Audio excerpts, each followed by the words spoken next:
मनोज जरांगे पाटील यांनी संतोष देशमुख यांच्या हत्येच्या प्रकरणावर तीव्र प्रतिक्रिया दिली आहे। त्यांनी या प्रकरणातील सर्व आरोपींना फाशीची शिक्षा व्हावी अशी मागणी केली आहे। पाटील यांनी आरोप केले की आरोपींच्या कृत्यामुळे एक निष्पाप जीवन गमावले गेले आहे आणि त्यांना कठोर शिक्षा दिली पाहिजे। संतोष देशमुख यांच्या कुटुंबियांना न्याय मिळावा अशी अपेक्षाही त्यांनी व्यक्त केली आहे। त्यामुळे संतोष देशमुखांच्या कुटुंबियांना दिलासा मिळेल अशी त्यांची भावना आहे।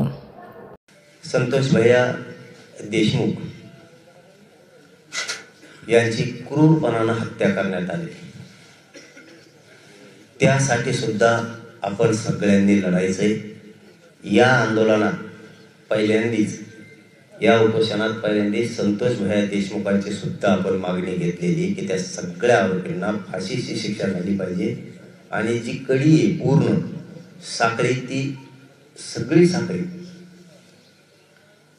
सापडून तिचा पूर्ण गुंडगिरीच्या टोळीचा नायनाट करायचा आहे, ही सुद्धा मागणी आपण या आंदोलनात घेतलेली।